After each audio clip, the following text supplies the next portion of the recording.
Welcome to the Esports Show. My name's Matthew Judge Brand, and the aim of this show is to provide some much needed coverage of esports content, not just here locally in Australia, but globally as well. I've got some amazing guests that are going to come on to this show over the course of the series, and we're going to be covering some top stories with some hard-hitting content, but also keeping you up to date with fixtures and results.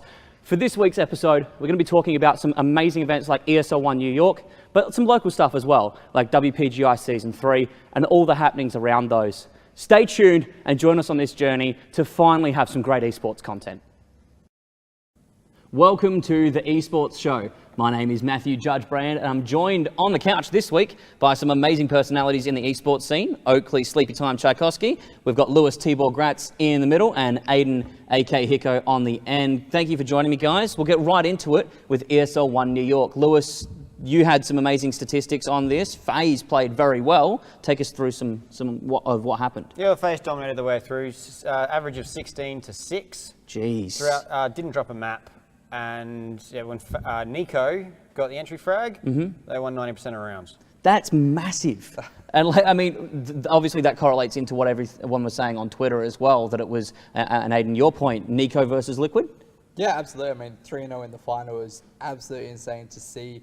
Nico, I mean, FaZe obviously played very well as a unit. And I think that's something that they've worked on and developed quite well. But Nico is an incredible player, and I definitely think that he will be one of the legends of the game when it's all said and done. Well, they paid $1 million for him. Yeah, that's right. I mean, already a legend of the game, but it's really establishing that legacy of results as well to get behind his name. And looking at this year, I mean, we had SK coming out earlier on. IEM Sydney was of note, obviously locally for us, for these major events that are happening. Looking forward, we've got IEM Oakland as well. Who do we think is going to be stacking up there? Is it going to be FaZe again? I want to see FaZe take it. Yeah? I want to see that they're consistent. I want to see them stay on top. I don't want to see them take one and just be like, yeah, we did it, sick, and then just kind of fall back down. I want to see them consistently dominating. Go back to back like Drake. Yeah. Let's bring it on. What about you, Aiden? What are you feeling? Yeah, I mean, look, FaZe up, let's be honest. I really like FaZe. Massive fan of Nico, as you can tell by my Twitter profile picture. Absolutely. So I'd was love very to see cute. them on top. And I think they're raising the bar. So I'd love to see that bar keep getting lifted. And yeah, we'll see the other teams compete. Lewis, though, you're notoriously against the grain here with this. What are you feeling? Yeah, well, you go back to the major, and that was Gambit and Immortals in the final. Yeah. No one predicted that. That's right. No one predicted that. So what are you feeling for Oakland? Where are we moving? Who's going to be on top next? You'd say FaZe on paper. You would? You have to say FaZe on paper. Okay. I do like to say, I like to see upsets. I'd love to see Liquid actually win big. I mean, they keep getting to these finals, and they got to, New York, they keep getting to the final and getting beaten out. I mean, SK a couple of years ago. Yeah, that's right. But yeah, I would like to see Liquid come through. They've been doing some good things, but it is a mixed bag. Anything can happen. I mean, we didn't expect SK to win IEM Sydney, and they came through and absolutely slaughtered everybody. That's right. And so that's, I think, something moving forward. You can't always bet on what's on paper because it can have upsets. And we want these teams, obviously, that aren't at the top currently, we want to see them improve. We want to see them take out majors and take out global tournaments. So, well, if the favourite wins, the bookies also win. That's right. So, so we've got to stick it to the bookies, Lewis. You want the underdogs to come through. Responsible gambling, guys. Yeah, thanks, Aiden. Thanks. Covering our liabilities on the show. I appreciate it. Talking about IEM, though, this is going to be a move for IEM Oakland that's coming up that I think we should address, which big news coming out just over the last day was that IEM's changing their rule set to allow teams to apply for participation for qualifiers that they're not a part of the region for. Yeah. This has got some big connotations that I think we need to address and some massive consequences, bar for the fact that IEM Oakland's only in 2 days. Yes, so they won't be doing it for that, obviously. There's not enough time for that. Plus, the rosters would probably be already out if it's... Doesn't Frankie have a private jet? Yeah, Chiefs could just fly over and take the charter. Yeah, they could fly out, but I probably wouldn't recommend that for the Chiefs right now either. They're not on top of their game. No, which is a story for another time. Don't start this now. But I think Oakland aside, this is a good thing, right? Like, they're going to have opportunities, all regions, if they can get to those regions to compete, and of course, if they get permission, right? Absolutely, some people can look at it and be like, wow, they've, released this only 2 days before Oakland, but people need to kind of stop and look at the future and be like, okay, this is fantastic. This is great news. Think about it in the long run and of all the possibilities for teams to be able to compete elsewhere. Agreed. I think that so much in esports, we look at the short term, whereas we are seeing with larger moves in the industry, we're seeing teams look, okay, let's go long term. Let's think about our progression over the scope of this year and the scope for next year. This is one of those changes that we're seeing IEM as an entity really push forward with ESL that they're kind of breaking ground in what they do with administration of their events, and allowing this is a positive change, although it's a little bittersweet in the interim. Well, you got to have that cutoff period. I mean, we're never going to get it perfect where it's like, all right, we're going to change it for the next major so you can apply now. Like, it's not feasible for that to happen. But if you look at what IEM did with the backbands, to your point before, they're always pushing that barrier and definitely trying to grow the scene, and I really love that from IEM. And it's going to be a consistent push forward, and esports as an industry globally, it is still developing. If it wasn't, then it wouldn't exist. Now, every industry changes over time. It's just when we look at things like traditional sport, it's been established for centuries, and we are still getting developments in those arenas. It's just they're minor developments. They don't have large changes because everything's so established, whereas a lot of this is still baby steps, right? Well, they're not $35 million investments like the one we just saw into Team Envious. But, that's right. We're getting there, definitely. Exactly. So I think overall it's going to be a set of changes that come through, and IEM taking this step for Oakland is a good start. So we'll see how it pans out. Let's see how teams go competing in these qualifiers. Maybe ANZ can compete in more SEA qualifiers as well and get over to Southeast Asia. Yeah, certainly right. But also, I mean, IEM, they changed their VAC ban law for Sydney. Now DreamHack's followed suit as well. So other tournaments can get in there as well and finally start making some moves to incorporate everybody. Yeah, I think that'll be a good move forward. We'll take a second though, moving on from one set of Counter-Strike globally, and next we're going to talk about WPGI and their changes bringing in G0 Gaming for some administration and some tournament admin as well.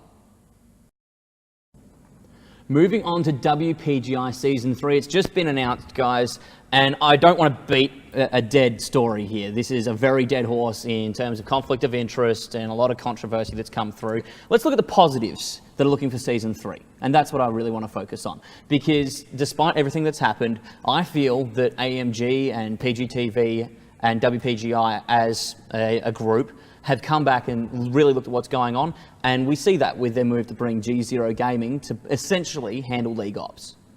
Yeah, to manage the adminning?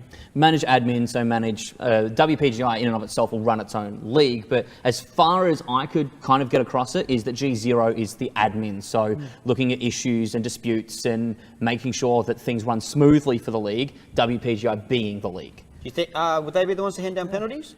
I think that it would be, and the way I've kind of interpreted it is that G0 isn't handing down the penalties, but it's more of an advisement of, it's separate from being in AEMG, and they're handling the issues and disputes to keep that conflict of interest at an arm's length, which is a very good move in my opinion. Definitely. Yeah. I think they're listening to the people. Like, there was a lot of complaints about it, like you said, a lot of controversy around it. I think it's good that they've kind of taken that step, and I guess we'll see how it pans out. But I mean, at the end of the day, it's a long-term discussion about women in esports and league ops, and that's not a discussion for right now. That's an episode for dedication. Definitely. But no matter what, we want to see things be done well in esports. At the end of the day, if something's happening, it needs to be done proficiently, professionally, and be giving out the right opportunities and the right experiences for people, because otherwise we're shutting and closing doors. We're preventing non-endemic sponsorship coming in as well by having bad experiences, because it's not just the players we need to be concerned about, although we do need to be worried about them first and foremost. I feel that it's a lot bigger than that. Once one non-endemic sponsor gets burned, they all do. And it starts generating bad PR for esports as an industry, not just one league. Absolutely. And I mean, like I said, we will see how it goes, but I hope it goes well for that fact, because if it does go well, I can see it helping to build the scene and helping the scene to grow and lift it up, as long as it's done for the right reasons. And I believe that they're taking those steps. Hopefully it is being done for the right reasons. And I think it is. And I mean, Oakley, this directly applies to you in one sense for representation. The rest of us are cisgendered white men on this panel today. Caramel, sorry, Aiden. Like a man. But you're a woman, and Yes, I am. like all of us, you would want women in esports to be a succeeding thing. Yeah. How do you feel about, I mean, this is one very small example of steps being taken to improve women's leagues. Yeah. What's your take on all of this? Well, it is a bit of a can of worms. You know, once you open up one topic, it kind of progresses into a lot of other things. It does. It just kind of goes on from there. But a lot of the people that know me know my take on it, and I don't think that there should be a women's league. There isn't a men's league. It should just be a league altogether, you know? Ooh, I that's think- a spicy. I, That's spicy for another section. You know, like I really do. I think it's great that there are women's leagues and all that kind of thing. But again, I don't want to jump into a can of worms. So I think it's great that there's women in games that's being represented and all that kind of thing. But it's definitely sometimes been taken either a little too far, or you know, things aren't quite what they should be. Yeah. It's not women in esports because it's like, you know, yeah, women empowerment. It's like women in esports, you know, like, you know, lady. Yeah. So it's, I'm just trying to be real with you. You know, no, like I feel that though. I feel that. And I mean, I want to dedicate time to this, another episode as well, talking about women in esports and get some other discussion floating around it. But I think you agree that despite whether or not we say it's women in esports or there's a women's league for esports, regardless of that fact, which is another topic, it's good that this is being done properly at the end of the day. If it's being done, then we do it right. Exactly. Yeah. Okay, I feel that. Yeah. Exactly. Talking about doing things right though, the LG Direwolves are going to League of Legends Worlds play-ins at Wuhan in China. Aiden, you've had a chat to Direwolves. How are they feeling? That was a hashtag Wolfpack. Thanks for that. I got that. Just wanted to get that in there. Yeah, cool. Thanks. Yeah, so caught up with their coach Curtis during the week just to have a quick chat. Unfortunately, I didn't get him on the phone. Was in Korea for the boot camp. But they're looking awesome. They all made it to Masters. Yeah. Mostly all of them. Most of them. I'm not sure about final results, but we won't talk about that. But Okay. they're in a good spot, and they're matched up. Starts on Saturday. They start from day one, so Direwolves are playing day one. Team day one as well. Oh, wow. And also Cloud9. So that's their first playing group, Cool. which is for the LG Direwolves. I think that's a good opportunity for them to get through to that stage. It is the first time that we have had OCE representation in the play-ins at a Worlds event. Obviously, we've made Worlds before, but never made it to that stage. So I'd love to see them do well. Me too. And I think the thing that appeals to me across social media at the moment is the representation that Direwolves are getting from every other club saying, yes, we're rivals and we compete and this is fierce competition in the OPL. Yeah. But we support you. You did win this season. You've made it to Worlds, and we're going to rep you. We're seeing people flaunting their Worlds 2017 Direwolves summoner icons in game as well, and putting up pictures of that on Twitter. And I think that's really good. It's something that lends towards the positive influences that we have in the esports industry. In that, yes, this is fierce and it is competition, but it's no different to anything else. In that, when there is representation, when there is a home crowd, we get behind them. Absolutely. Raise your little koalas, right? That's right. Raise your dongers in the chat. So, I mean, and Lewis, you're a massive sports fan, as am I. Just a little bit. Just a little bit. You're someone that follows sports just as religiously as you follow esports. Are you feeling more of this camaraderie? Well, don't get me onto that discussion right now. We're not talking. There's an E at the start of it. It's obvious. But it's that feel, it's that community field. Would you say it's improving in esports locally? I mean, it's been there for quite a while for NAU. I don't think it's ever really been that bad though. Like, I don't think it's had to improve. I mean, you saw it in Rocket League with RLCS. Yeah. Everyone got behind Jam and Alpha Sydney. Yeah. You see it when a CSGO team goes overseas. Everyone really gets behind that team boosting it, because supporting them will inevitably help everybody back in the scene. Yeah. Even those teams that are, like, say, if Legacy's out there supporting the Direwolves, it still is getting their brand out there as well. That's right. So there can be some self-interest behind it, but I mean, mostly it's all very good-natured and done in the best way possible. They really do get in there And at the end of the day, like you said, it comes back to help domestically. And I mean, that's what we're doing on this show. We're considering global, but we also need to look at what's happening in our backyard. And when we support these teams, backyard, Sydney, yeah.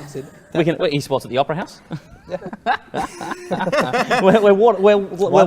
we're harbour side here, okay? This is chilly. This must be expensive rent. It's very expensive rent, and we really need to deal with those glass windows to help with the heating in here. But at the end of the day, we wish Direwolves all the best, obviously, for their play-ins coming up this weekend. And you can catch it online. And like you said, Aiden, it starts Saturday for Direwolves. Yep, it starts Saturday. So twitch.tv/OPL will have it. Saturday is their first match. I think they've got Cloud9 up first, which is obviously going to be a good game. Even if it is day one, that's also going to be a good game. So yeah, we'll see how they go. Even if Cloud9 have never actually heard of who the Direwolves are on Twitter. That's all about All the rest of the world, but they're going to change that. They're going to change that. They are going to change Making that. waves. OCE's coming up on the map. That's it. One of the best things I want to talk about from Worlds, though, and Aiden, you and I have discussed this a lot previously in the way that Riot's changing their financial models and the way that income is spread and shared amongst teams and now amongst charity organisations. Yeah, so 25% of Championship Ash will go towards charity. Okay, how's that working?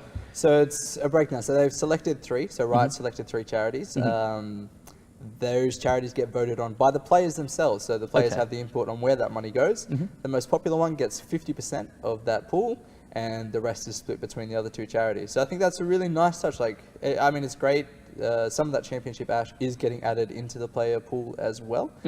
But I think it's great to sort of take back and be like, all right, we're getting this money. Let's also give back to the community at the same time. And to start it at this level, I think it's a great start. I mean, Lewis, playing the skeptic here, I think that there's going to be people worldwide that are going to see, oh, this is just a tax write-off for Riot Games because they're donating to charity.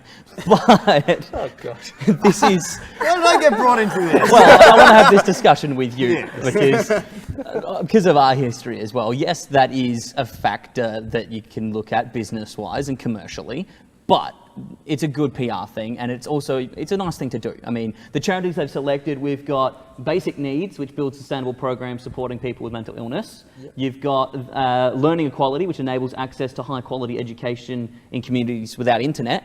And then you've got Raspberry Pi Foundation, which is actually a foundation that's been around for a while, who make computers, tiny and cost-effective PCs for education. I mean, at the end of the day, regardless of whatever spin you want to try and put on this, this is a great move for humanity and actually putting the word out, isn't it? Well, it certainly is, and the more people with internet, that was one of the charities, the more people that can watch it. Exactly.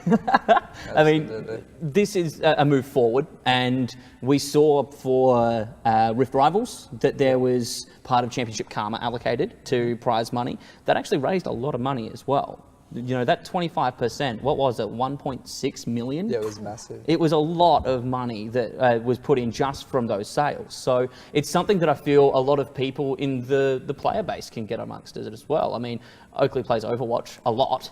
And how often when we get a new season of skins coming out in loot boxes, how often do you buy loot boxes for stream? No comment. Exactly.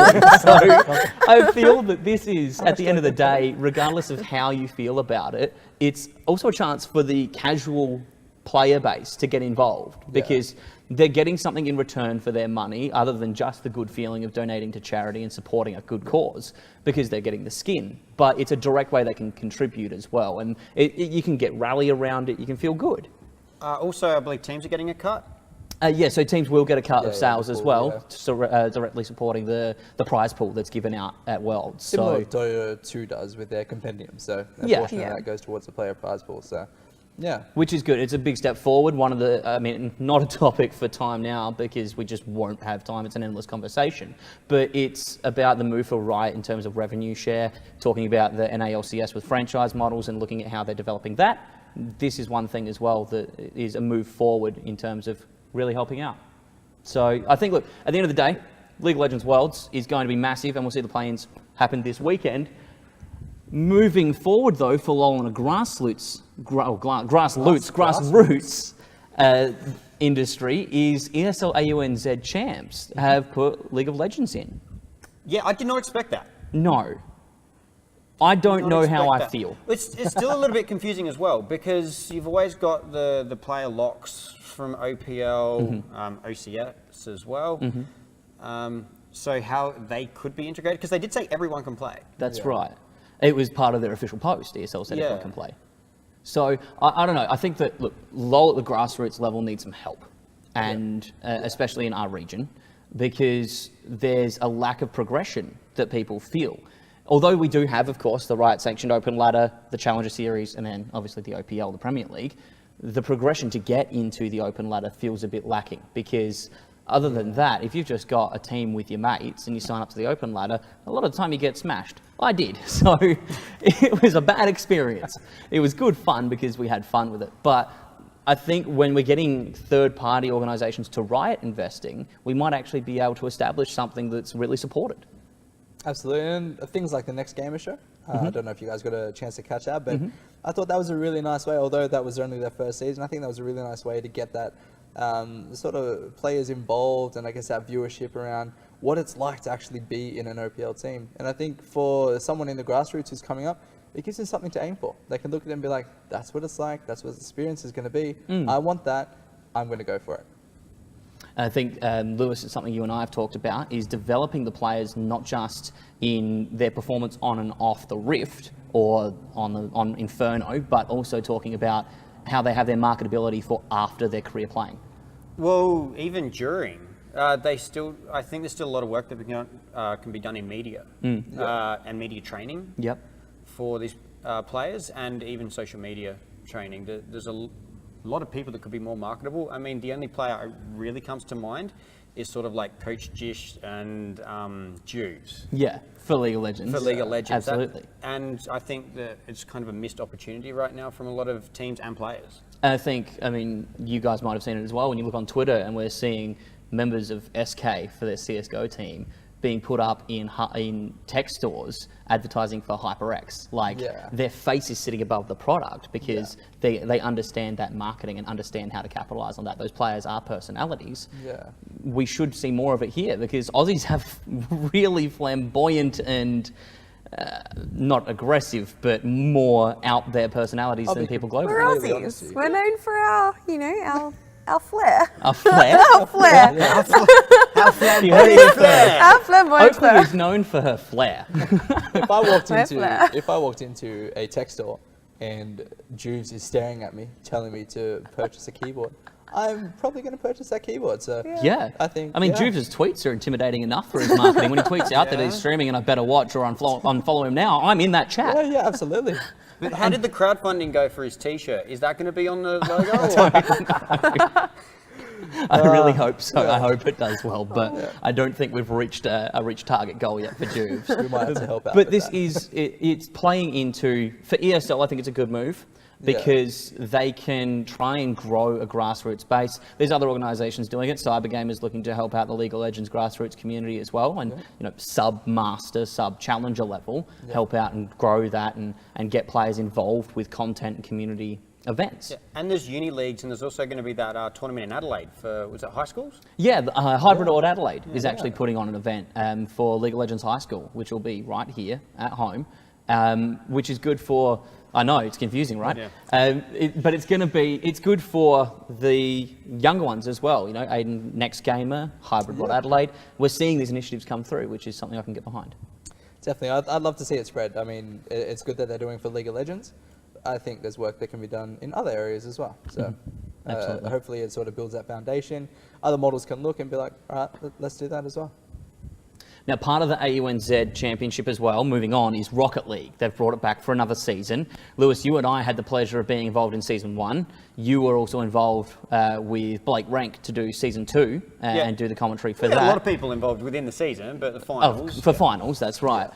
AUNZ's doing really good things for the ESL champs, I should say, for Rocket League in this scene. What are we looking forward to for Season 3? Well, hopefully more me. Yeah, I hope so. Hopefully. Can't get enough of T-ball. No. Need more T-ball time. Yeah, I think my head's getting a little bit bigger as well. Hopefully we can cut that out. But But it's another good season. no, it's another good season. It's always good to see more high prize pools for Rocket League.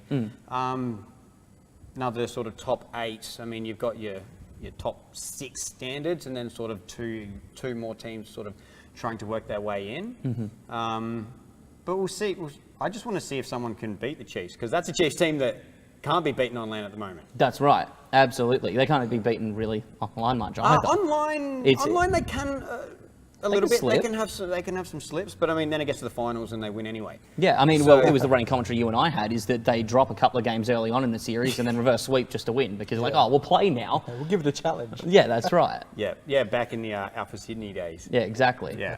But yeah, Chiefs on LAN for Rocket League, they are absolutely unbeatable at the moment. So I suppose that's what we're looking to see, if they can be beaten. Because I mean, they're probably your biggest shoe-in for RLCS again. I mean, they beat an international team. They did. They actually won a game, which was good for us to take away. Won a series as well. Yeah. So, and they took a game off Mocha and things like that. So they've been doing some really good things, and now it's time for all the other teams to sort of get themselves to that level. Absolutely. And I think ESL AU NZ is a good opportunity for it. Of course, we've got Throwdown, which is back on, has been on for a couple of weeks now, which is the road to RLCS for Rocket League teams here in OCE. How are we feeling about the progression for teams there? Same old, same old? Chiefs looking good? Yeah, Chiefs looking good. Okay. They'll probably make the finals and go through. If it's first, if it's second, don't know. But with the 2 slots up there, you definitely expect them to go through. So who are we feeling is contender for the second slot? That's a bit more of a toss-up. I mean, you got Powerhorse, you got Jam, you have Legacy as well. Yeah. Avant is also a sneaky shot. I mean, Avant's sort of sitting at that 4th to 5th position, but they've been a bit stuck there. Yeah. And Legacy's been stuck down at about 6th as well. Right. So they're looking to really break out. I mean, they can do it. They have the ability. They can beat these teams. But when it comes down to making finals and performing at the LANs, they just haven't shown it recently. Okay. I think that's a fair statement to make. Moving forward for RLCS, though, obviously it's a global event. What are we keen for, and who do we think is going to be making finals for RLCS at LAN? Well, again, you've got a few more teams coming around. A lot more teams have changed names as well. I mean, you've got Renegades who've gone and invested. Yes, they've picked up a team. But you can't really call them I mean, the CSGO team you can still call a bit Australian. Yeah, not the Renegades in Rocket League. No. Not the Rocket League side. But those are more sort of like anything can happen, really. I mean, you still got your better sides. I mean, everyone's expecting flip side. Method should make it in as well from EU. Yeah. And then you go over to NA and NRG. They were setting the bar. They had a little bit of a hiccup last week, but you'd expect. I think what everyone's hoping for is Kronovi to finally make it back to LAN, and I think he can. I think he can with this G2 side. You reckon? Yeah. Well, we'll have to see how that pans out for them. I mean, RLCS is a massive, massive event. It's gaining a lot of traction commercially with viewership as well. And we're getting big sponsors like Mobile, 7-Eleven, even locally McDonald's is involved with Throwdown, which I love because I need to get me some fries. And Old Spice. Oh, Old Spice. Yes. I mean, well, it's the Old Spice replay, isn't it? Yeah. It's a Brisk replay. They've got the Brisk as well. I think it was the Mobile One replay. I'm At too one point, sure yeah. At this moment. I wouldn't mind an Old Spice replay. I could see that guy coming there. Look at my hand. Yeah. Look at your man. Now back to me. Look at that car. Now back to me. Sadly, your car's not an Octane. I can see that happening. That'd be great. We'll get Terry Crews in for some power as well. I mean, I could do it if you want. You could. Yeah. That's Give us a go, Aiden. Aiden, show us your. Yeah. No. We'll see if ESL want to run it for champs. Oh, maybe. Mate, call Nick Vanzetti. Let's get this done. All right. Aiden's coming on. You heard it here first. Aiden's making his casting break into the ESL AU NZ champs for Rocket League. But overall, it's business as usual for RLCS. Pretty much. I mean, it's still growing well. You get rewards in their stream now too. So. And don't type that exclamation mark reward. Oh, that's chat's horrible. And then everyone came to the Throwdown stream going rewards. It's just watch the stream. Yep. Just link your Twitch profile with your Steam profile, and then you're good. You don't actually have. It's to, a hard have concept. to type. It's a hard concept. Can't you put your Twitch profile in the stream though, in the chat? That's what I do when I watch streams. I'd tell them to come and watch my stream. No, is that what you're supposed to do? Is that why we don't get viewers? God damn it. Damn, I'm not self-promoting in streams unwarranted. Oh, I've got to stop that. And we got to keep doing that. Moving forward, guys, looking at our next topic is Overwatch. Oakley, your time to shine, my friend. Okay. What's happening globally for Overwatch right now with the series? Globally, Yeah. got a couple things like Apex, and then you've got your Overwatch contenders, and then also this huge update that's just gone live a couple days ago. Lots of changes there. I'm really, really looking forward to seeing what this does to the competitive scene, seeing how it changes things, because you see, like previously in lots of different competitions, when the tank meta came out, it really did shuffle things up because some of the teams didn't have, predominant tank players, and that they dropped from first place down to, fourth, fifth. But no, that's probably one big thing I'm excited for right now. I want to come kind of itching to get home and test out that new Diva and new Mercy and New Battle Mercy. I'm excited. Junkertown. I'm excited for I was going to say Junkertown. Junkertown as well. I am looking forward, and especially like all the other little things they've introduced with that, and lots of other minor little changes to all the different characters. So, but in regards to locally Overwatch, we've got the Overwatch Open, and that's kind of I think it's the only thing we've really got going on right now in Australia. I mean, a full circle running at the moment as well. They've got one on. I'm pretty sure they are. I'm pretty sure they've got another. Yeah, I'm full fairly circle certain league. they are. Yeah, that's my bad. But yeah, no, I really want to see some big stuff happening in Australia soon. This is one thing I wanted to talk about.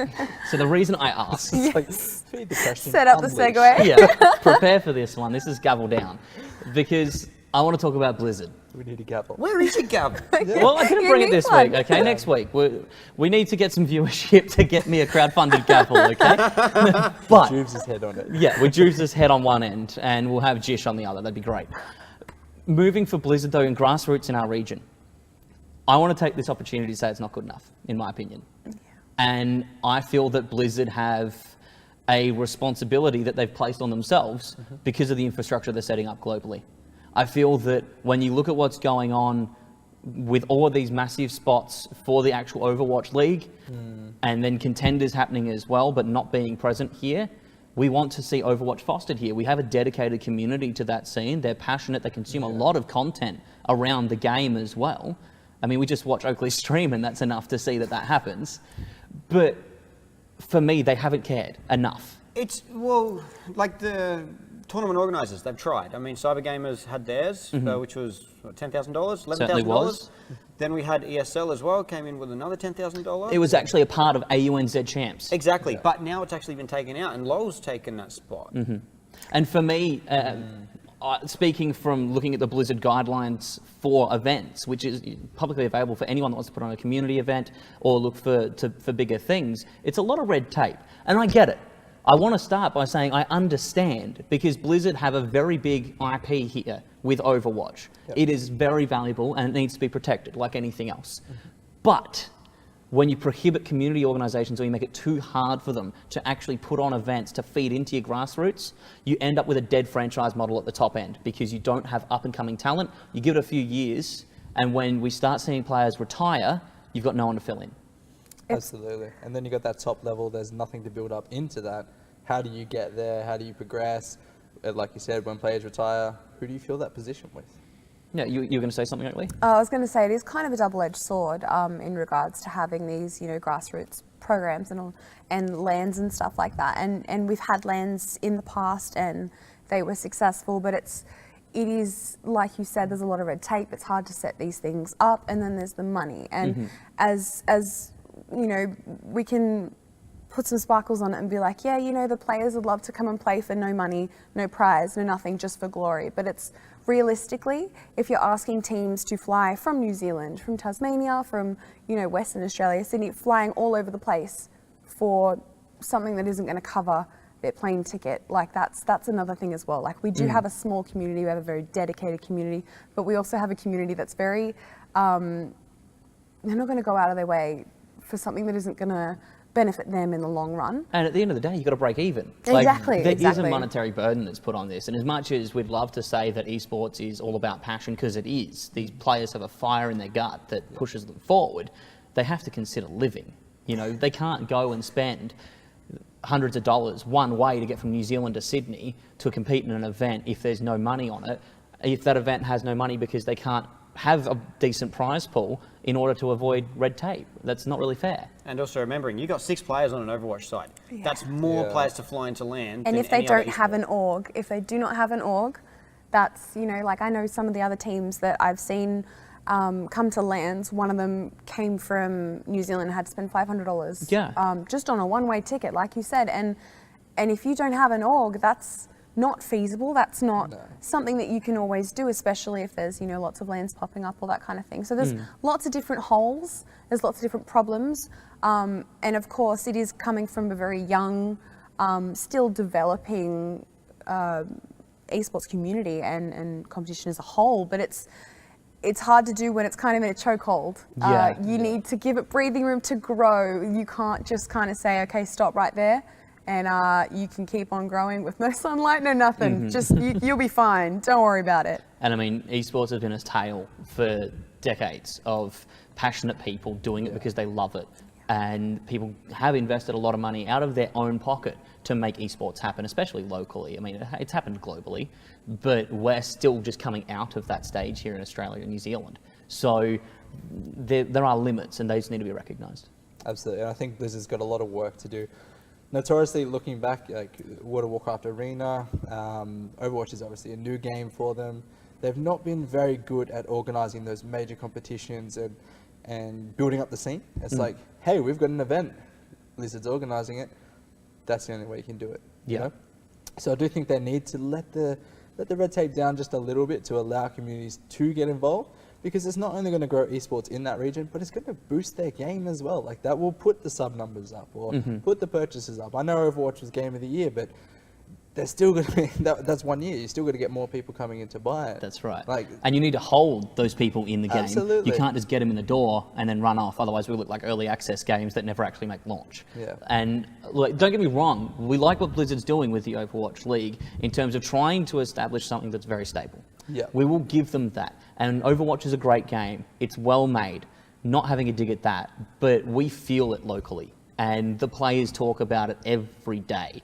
Yeah. And not just that, but commentators. You get your Bobby Jays and your Xenox and your Genome, who are known very well here in Australia as being the Overwatch commentators. But there's nothing to actually facilitate their careers in entertainment either, because we don't have CG, we don't have ESL. Well, the best team in Australia, where do they play? Not here. Not Australia. That's right. Exactly. Because Look at they Black. don't have it. I mean, like if you go back to Rocket League for a sec, there's tournaments almost every night. Like orgs are putting up, even if it's $20 or $30 of their own money, teams are playing. I mean, ESL go for Rocket League, $100 USD prize pool. And you're getting 50 teams sign up for that. I mean, even if which is 150 individuals as well, because it's a 3v3. Exactly right. That's 25 Overwatch teams. Yeah. If there was support able to be put into it. And I mean, okay, we've got the Overwatch Open. Like, we'll recognise that it does exist. But there's not a lot of support for it as well. ESL is trying to do what they can do with it. Well, would you have known about it if Bobby hadn't brought it? No. If Bobby hadn't turned around to me and said, hey, guess what I'm doing? Like, hey, buddy, I wouldn't have known. I wouldn't have known that that Overwatch Open exists. No. And whether that's partly in red tape, whether that's partly ESL, I don't know. So I'm not going to comment on that. But when you've got one grassroots thing in the region that's not even a Premier League tournament, is an open ladder, that makes things hard. And also players need the awareness about it. I mean, if we don't know about it, then, and like sort of we're here broadcasting, like trying to broadcast these things, that gives exposure as well. But I mean, players just aren't going to know that it's there to play it. That's right. Absolutely. And for me, if I'm playing a game to be competitive, I need to have that clear progression to know, okay, this is why I'm playing this game. I'm not just wasting my life sitting here smashing pixels. Like, I've got an end game, I've got a goal, I've got something I want to achieve. Absolutely. I've got it. In-game esports tab. Rocket League did it, CSGO did it, or CSGO had it for ages. Rocket League just put it in, and their numbers went through the absolute roof. Just one button in-game to link to their Twitch stream when it's live, and that went nuts. Yeah, and it makes a big difference. Overwatch has nothing for that, even for bigger tournaments. Like, it doesn't have to be for grassroots, because that's a bit more complicated to stick into the game. Oh, absolutely. But I mean, it still will trickle down in the end. More people playing solo queue with their mate, or solo queue or with their mates, will go, hey, there is actually a competitive scene out there. Because there's still people that don't know there's competitive scenes and play these games. That's right. And I mean, more on that point is that when people are clicking these buttons to see there's a top tier, if they're actually interested in esports personally, they'll look for it. It spurs that conversation and going, oh, there's a pro league. What about amateur league? Where do I fit into this equation? How do I get to this pro league? That's right. And you can actually start making casual players ask the question, which is step one. Then we need somewhere for them to go. And I think, look, I want to talk to Blizzard about this, and I want us to get them involved in this discussion because I feel like it hasn't been talked about enough at all. You know, there's a lot of complaints about it, but and not a lot of spectate. And to change spectate UI. But I think this was something that will develop over time with Blizzard. Definitely. Absolutely. Moving on, looking at something a little more substantive. Roster changes in the industry as a generalised topic. We have had it here in Australia and New Zealand, and it's caused a lot of problems with teams not understanding how to have a certain mentality about roster changes. So we're talking about these widespread shuffles? Widespread shuffles, or for me as well, performance-based drops that are the drop of a hat. That as soon as someone underperforms, get out, catch you later. Those are the things I want to start talking about. Yeah? Let's do it. So, my main thing, it's a long-standing issue, and you could almost dedicate a whole show to it. So we'll touch on it here, and I want to get the public opinion on roster changes and their enforceability as well. When a lot of teams, we get it with the OCE CSGO shuffle, we've had the Rocket League shuffle as well. Oh, all the time. All the time. In that players, especially players without or a club, that it's a team, just the players run it themselves. They change too frequently. They don't establish stability in rosters, and they hit a hurdle, they're not performing, they drop one. Yeah, even small orgs as well. Yeah. Like they'll shuffle around, drop, pick up new teams. It's pretty messy. Yeah. In the Overwatch competitive scene in OCE, it's almost a meme. The OCE shuffle. Yeah. It's something that happens nearly every couple weeks, couple months. You know, you're looking at someone, it's basically one team plays super well, one team plays not so well, and, you know, they disband. Yeah. But we just saw changes in the Overwatch team, to the Overwatch team that made it through to the qualifiers, to BlizzCon. Yes. Has it already changed? With Blank? Yeah, Blank's actually brought in new members from Masterminds. So they've had roster changes.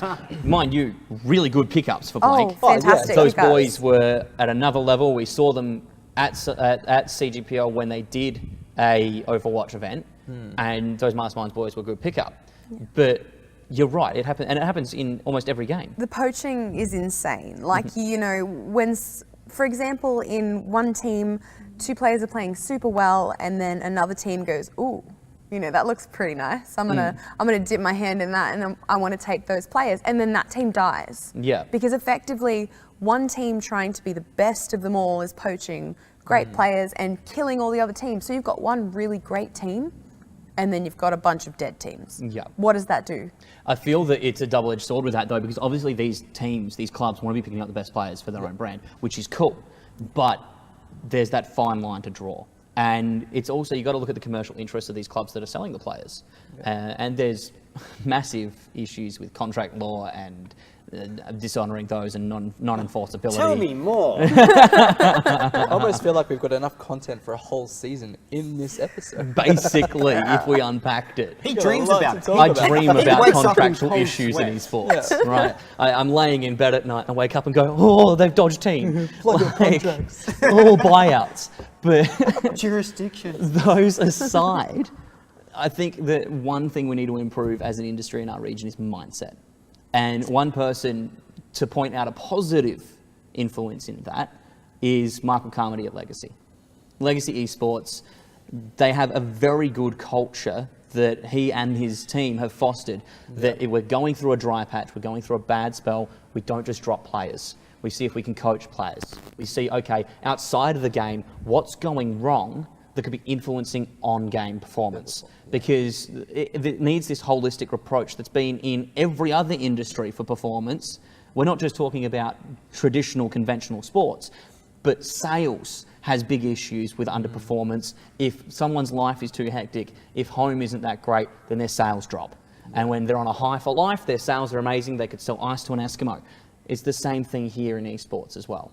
And credit to Michael and Legacy. Sorry. That's all right. To jump in on you there, it's the other thing is like when you say like keeping, you know, the positive mindset inside of a team and having that positive swing on the community, it's if you're constantly swapping out players in a team, that doesn't do much for a team. So if you're playing in a team and, you know, your mate doesn't have a really good game, all of a sudden he's cut, you know, that's going to have you on the edge of your seat, like, oh no, if I don't play so well, I'm going to get cut. And then it's just, it creates a toxic kind of, I don't know. It's a hostile work Yeah, environment. it is. It really is. Well, and then, we qualified for this event with the old roster.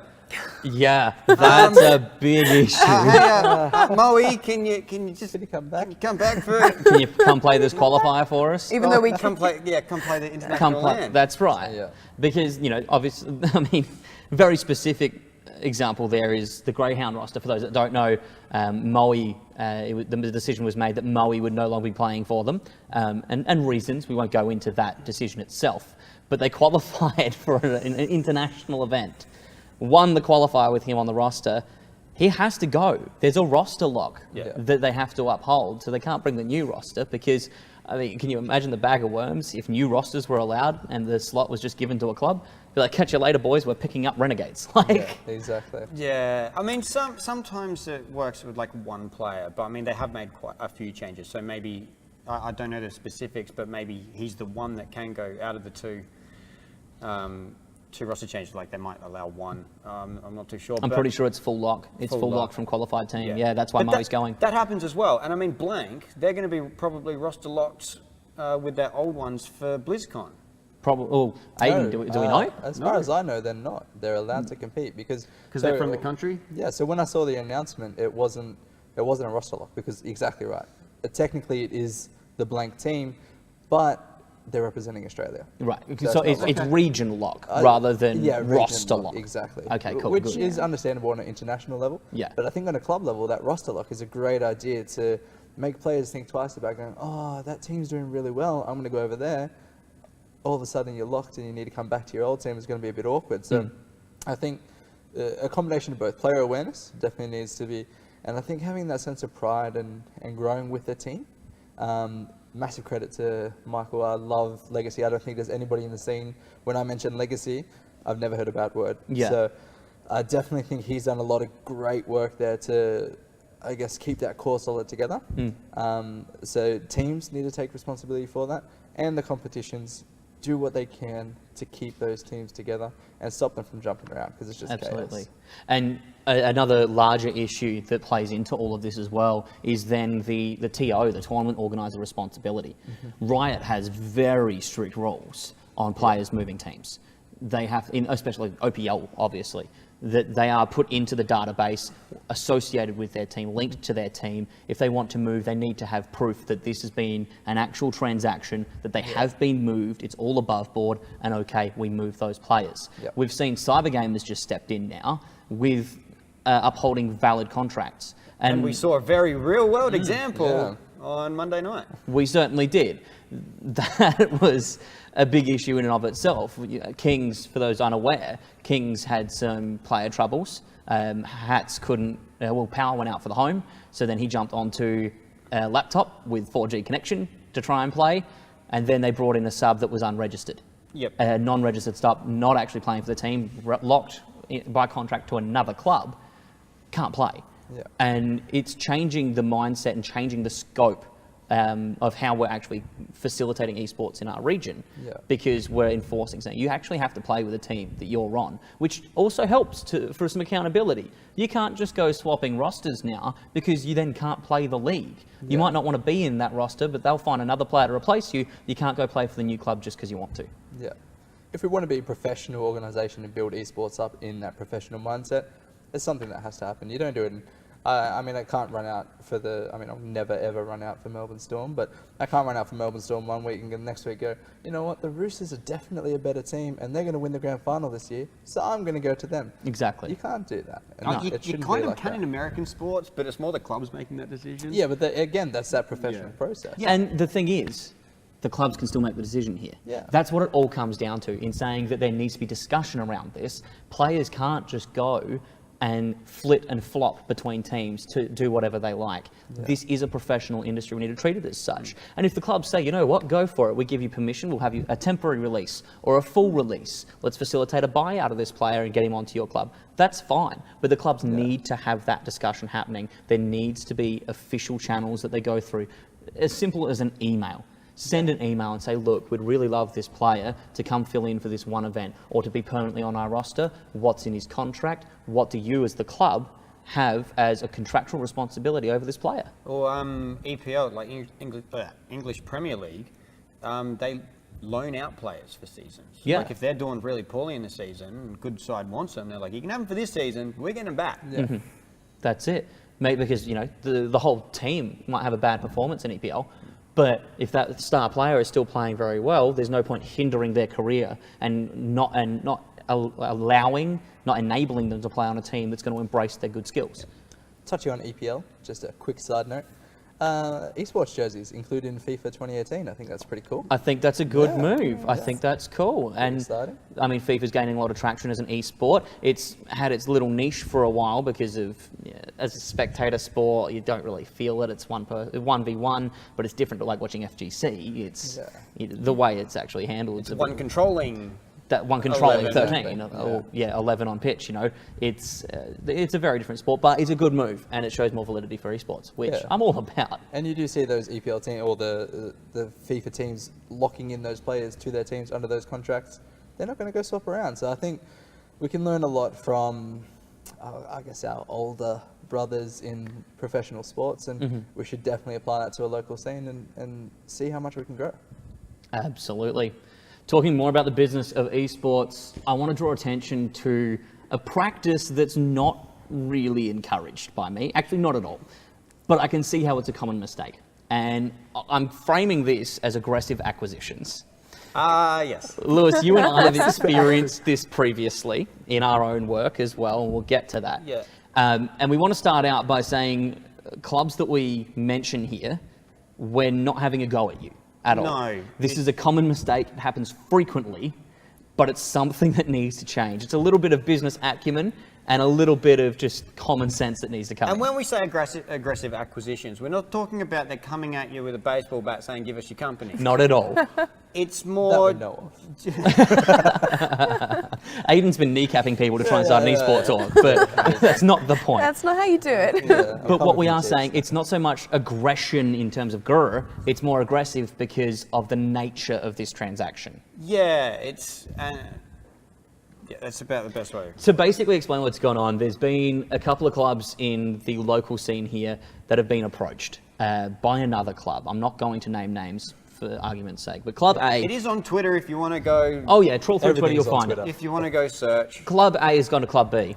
Yep. And Club C through to Z and sent them all the same message, reportedly, and saying... We've seen it for streamers as well. We have seen it for streamers in the past as well, similar issue, saying, you know what, we've got an organisation, we've got a club. And our club's rather small, but we're doing good things, and we're working on that, and we're looking to grow. But what we propose to you is we bring our clubs together. We acquire your club, you come under our branding, and then we can build something amazing. Okay, I'm understanding this. That's not a bad premise in and of itself. Clubs, teams get acquired all the time. Do that if you like. But then step 2 is where the issue lies. That's the problem, and that's where I bring the gavel down. Yeah. In there saying, we don't have money. We're not buying your organisation or your business name. In fact, we can't pay for anything, but what we can do is offer exposure. And we are going to grow something together that'll be amazing in the esports industry.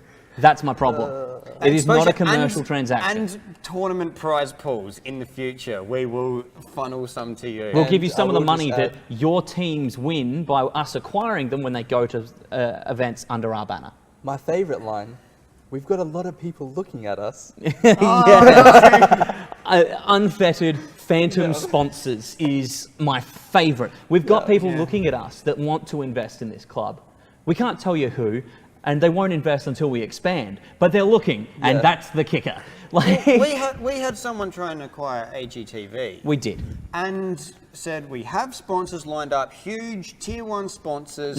Can't tell you who it is until you sign. We can't tell you what you'd get from it until you sign, but you'd come under our name.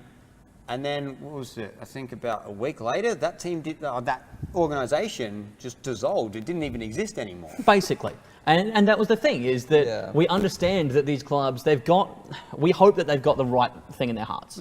They have a good outlook, they want to build their brand, they want success. And there's nothing wrong with that. But there is a certain method and a certain mindset that needs to be changed in achieving that success. You can't do that by saying, commercially, I'm offering you no incentive, but your club should come be my club. Yeah, and I mean, making a club with limited funds, very, very difficult. Yes. But that's why you have to kind of do it a different way. You can't go on business takeovers with no money. It's kind of, unless you give them like percentages of the company. That's right, because that's the other thing as well, is in business, it's not just saying we want to buy your company, because these low tier, and it's the same in a lot of small businesses, they don't have funds. That's okay. Yeah. You can offer equity in your company. Yeah, which we've done before as well. We have done that before. You come in, you take us over, or we merge our clubs together and we'll split the equity. Instead of me owning 50% of my club, I'll own 25%, you'll own 25% of this all big conglomerate that we've got going on. And then we can actually make something work that my incentive is your incentive, we're in this together. Yep. But that's not happening as well. This is saying, give us all your stuff, but we'll give you nothing back.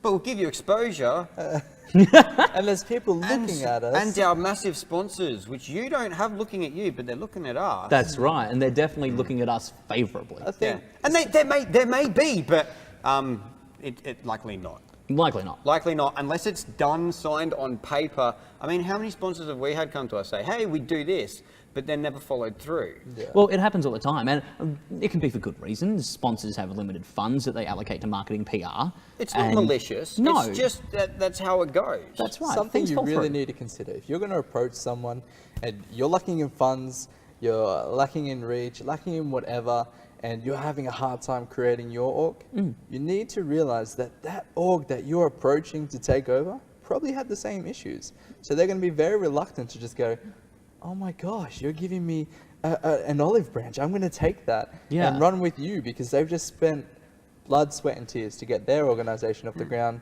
They're not just going to give it away for nothing. Exactly right. And considering that these are orgs that are all, and clubs that are all at the same level doing this, to factor on that as well is that you've got nothing to support your club, no funds, nothing there, you do it out of passion.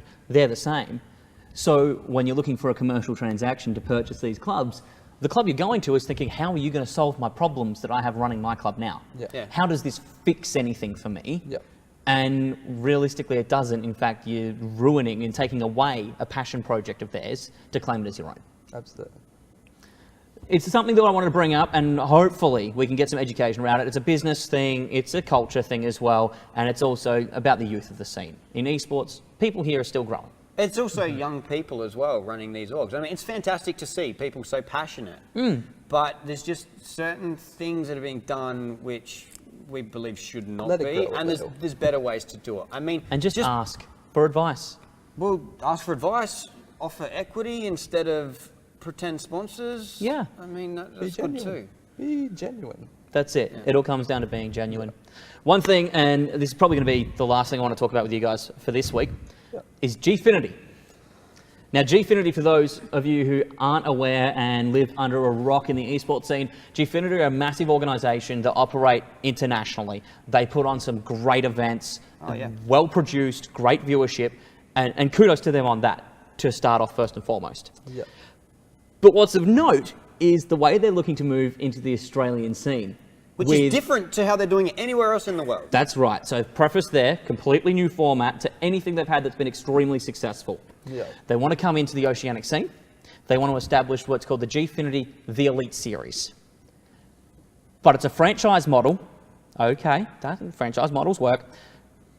Based on cities, geographical lock-ins in Australia, with completely new branding. That's all a franchise model for Gfinity. Clubs need to buy into this new branding, and that's it. And those brandings have been already made for you. Like Melbourne Metattack. The Perth subnets. Sorry, what? Melbourne Metattack. And what did Those, you just say? The Perth subnets. Adelaide What's a Photonics. subnet? Yeah, Adelaide Photonics. I think there's yeah. the Sydney Blue Surge. Blue Surge, yes. There, that's right. Yep, yep. What? So this is a big topic. And the reason What's I your didn't initial tell, reaction to these? Are you gonna? Do you love these team names? No. this is the one reason that I didn't tell Oakley about this, because he does live under a rock. And this is the reaction I wanted, because that's the reaction of the Overwatch, right? Australian esports public. Why bring in a franchise model that ruins already well-established organisations and clubs with international branding and international recognition to have a franchise model? Well, look Why at do the that? European leagues. Method competes, NRG competes. Why do we need to come here and go completely rip?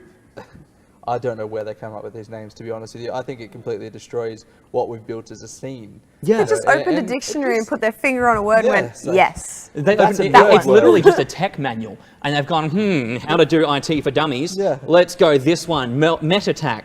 Don't know what that is, but sure, let's go subnet. Photonics You know what? sounds We need the nerdy. Melbourne mainframes.